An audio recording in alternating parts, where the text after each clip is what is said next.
É um tema muito complexo, mas ele é determinante para a vida de todo mundo aqui no Amazonas, porque a reforma tributária trata diretamente dos benefícios da Zona Franca de Manaus, que diretamente emprega muita gente, mas indiretamente também, porque tudo que é produzido na Zona Franca de Manaus vira arrecadação, vira possibilidade de emprego na área de comércio, serviço. Então, todos os serviços públicos também são voltados, precisam desse tipo de arrecadação, né, do que a Zona Franca de Manaus fomenta. É por isso que a gente traz o deputado Sidney Leite, porque há ali na Câmara dos Deputados a reta final de um debate para fechar a regulamentação dessa reforma. Muita coisa da Zona Franca já foi garantida até agora, por meio de uma visão que já era um compromisso do presidente Lula de campanha, né, com o estado do Amazonas, com uma articulação, e a gente tem que fazer justiça da bancada do Amazonas, muito importante, os técnicos da Secretaria de Fazenda também, mas tudo é tenso, tem uma série de detalhes nessa regulamentação que fragilizam a Zona Franca e o tempo não está tão bom assim.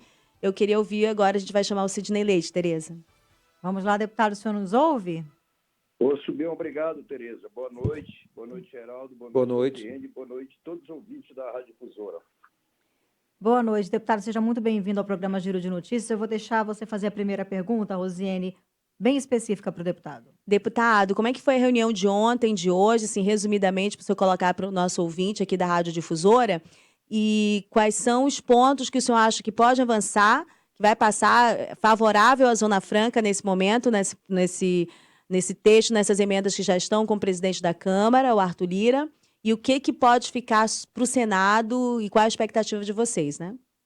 Olha, primeiro dizer o seguinte, nós selecionamos, né, depois da reunião de ontem e da dificuldade de acatação por parte do GT, nós selecionamos 7 itens, né, 7 não, 5, que nós definimos como prioridade, como o artigo 445, que ele precisa ser auto-aplicável e permanente. O texto original, né, que está aí, ele é uma norma tributária em branco, entendeu? E gera insegurança jurídica. Isso diz respeito, né, a créditos em relação ao IBS. A outra é que há um lapso de tempo na questão da alíquota do IPI. Né? Mesmo a reforma tributária tendo um período de transição, nós temos um lapso aí de 3 anos. E isso cria dificuldade durante esse período para manter a competitividade. Tem uma situação que diz respeito ao comércio e às áreas de livre comércio, tanto no Acre quanto no Rondônia, Roraima e Macapá Santana, no Amapá. E hoje, essas áreas que Manaus está dentro, não paga PIS/COFINS, que está dentro do CBS. E pelo texto que aí está, passaria a pagar. E isso, com certeza, prejudica muito, muito os setores.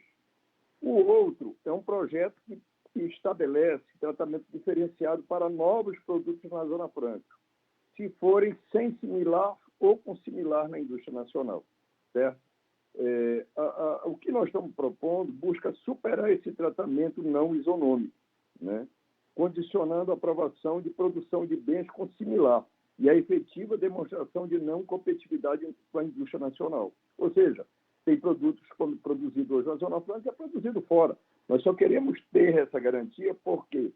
Porque essa decisão compete ao Conselho de Administração da Sulframa e tem assento 11 ministros do governo federal, que eu entendo que tem o devido preparo e o critério para julgar isso, né? E uma das questões também que nós levantamos é o artigo 450, né, que é a contrapartida das empresas, que garante o funcionamento da Universidade do Estado do Amazonas, o SMTS, o FTI, e que a gente entende que as empresas têm que ter uma contrapartida com o desenvolvimento social, a agenda cultural, Boi de Parintins, ópera, enfim, essas contrapartidas que ao longo do tempo, né, principalmente da Universidade do Estado do Amazonas, que vem fomentando a educação. Então, esse também é um tópico que nós levantamos com preocupação e nós queremos, porque no texto que aí está, não tem a contrapartida das empresas, certo? Então, eu estou aqui resumindo nesse sentido. São esses os tópicos que nós selecionamos prioritário depois da conversa de ontem. Nós temos uma preocupação que a lista original do que era proibido produzir na Zona Franca, né, porque hoje você tem ali o setor de cosméticos, que é uma preocupação que eu particularmente tenho, porque se a gente não pode produzir isso na Zona Franca, quando é que a gente viabiliza efetivamente toda a cadeia produtiva do CBA? Certo? Então, eu entendo que se nós não resolvermos isso agora, nesse momento hoje, na Câmara, se for difícil, e mesmo indo para o Senado, porque, como é um PL, ele vai para o Senado, mas volta para a Câmara é terminativa, que a gente possa fazer uma construção para rever isso. Então, nós temos uma luta até amanhã, porque a proposta do presidente Lira é votar a reforma tributária amanhã, e depois disso, depois de quinta-feira, votado algumas outras coisas, a Câmara entraria de recesso, e nós estamos aqui, Rosiane, Geraldo e Tereza, desde cedo, trabalhando, negociando. Eu acabei de sair de uma reunião do meu partido, né? E o líder do meu partido foi para lá para conversar e dialogar e dizer o posicionamento do PSD, e os colegas parlamentares também estão dessa feita e nós estamos articulando. Eu apresentei uma emenda, né? Mas o sentimento é que, se nós não construirmos isso, o GT não acate, né? E vamos aí, se não houver esse entendimento, buscar apresentar um destaque, porque aí nós iríamos por voto, que não é a coisa mais interessante que a gente quer, porque a gente precisa fazer um trabalho de mobilização política com todos os partidos, e a gente sabe que muitas vezes é um tema ou outro, né, tem interesses contrários à Zona Franca de Manaus. Então, o nosso objetivo aqui é que esses 5 itens que eu acabei de citar aqui como destaque, a gente possa garantir nesse texto e o restante de buscar trabalhar no Senado e ganhar mais tempo para, na volta para a Câmara, a gente poder consolidar e resolver tudo aquilo que a gente identificou que possa ser óbvio para manter as vantagens comparativas do polo industrial. Eu só queria destacar uma coisa. O Amazonas não tem sido óbvio para a votação dessa reforma, até porque 50% da receita do Estado vem da indústria. Com a tributação no destino, nós vamos perder essa receita. Certo? O nosso consumo é muito pequeno diante da realidade nacional. Mas o que nós estamos defendendo aqui é defender o modelo que garante a vida do nosso Estado. Bem, muito bem explicado pelo deputado Sidney Leite. Ele está afiado nesse assunto, porque não começou de hoje toda essa turbulência.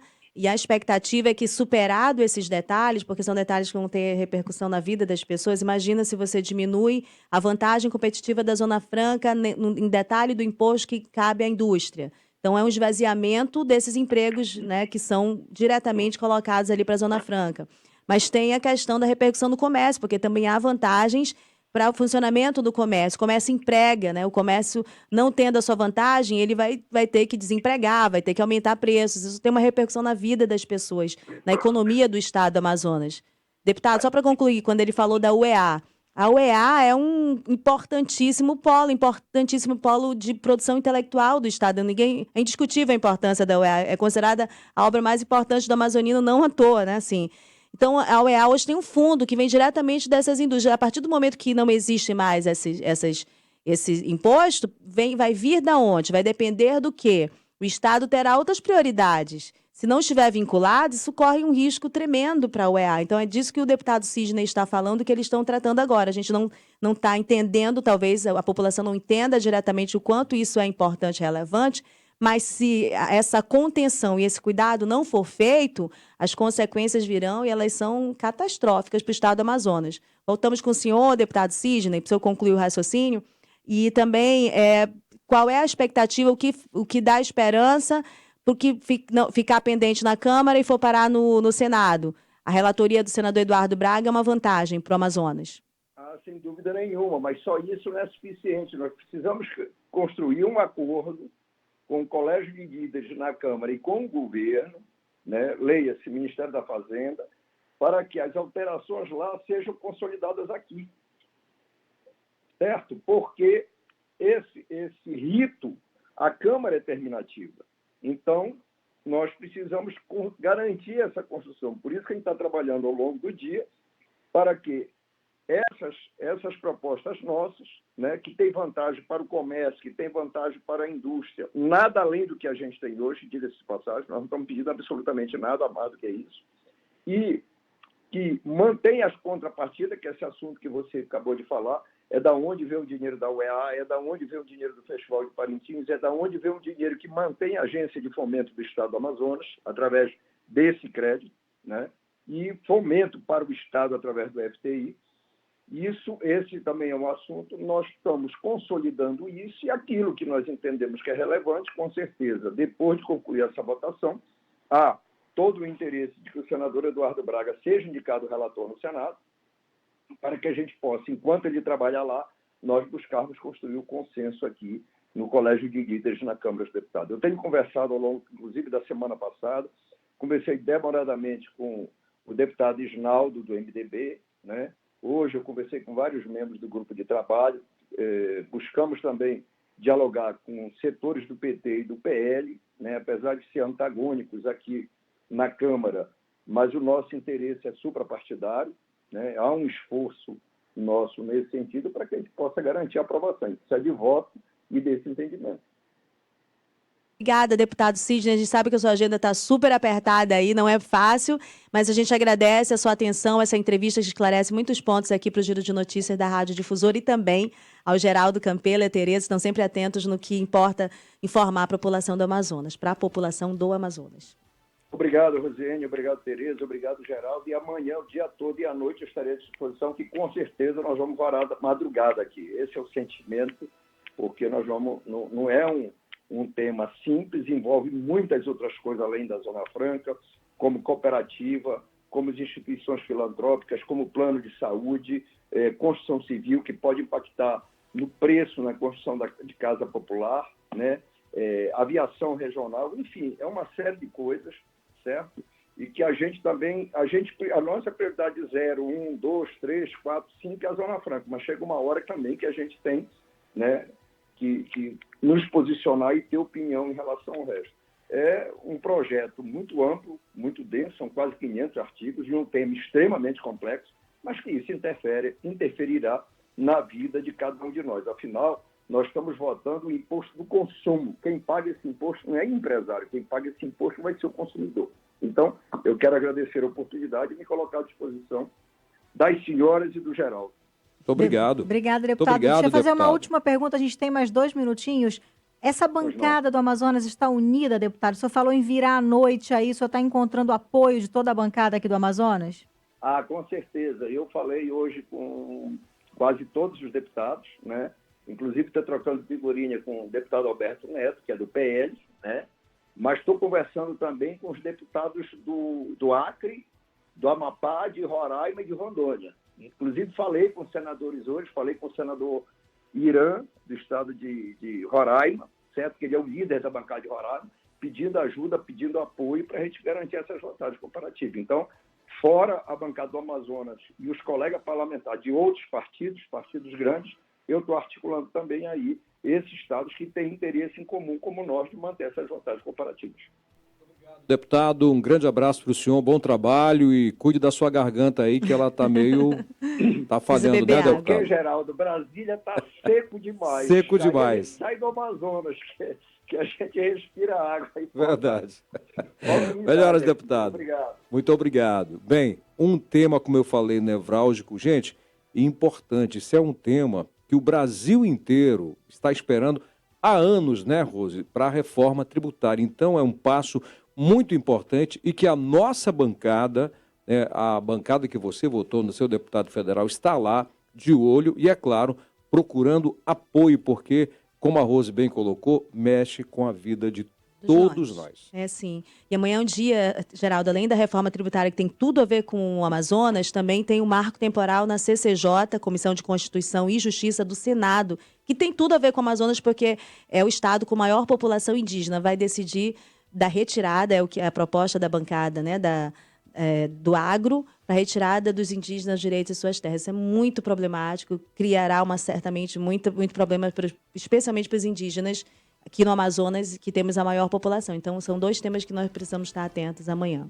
E a Rosiane, com certeza, vai estar atenta, vai trazer todas as informações aqui para a gente. A Rosiane está atenta a todo esse cenário político aqui no Amazonas e fora, tá? Sempre ligada também em Brasília. Muito obrigada pelas suas informações. Rose, você sempre acrescenta muito, traz muita coisa aqui, entrega muito no Giro de Notícias. Bem-vinda sempre aqui, Rose. Verdade. Uma honra sempre para mim estar aqui com vocês. Eu que agradeço. Muito obrigado. 17h58.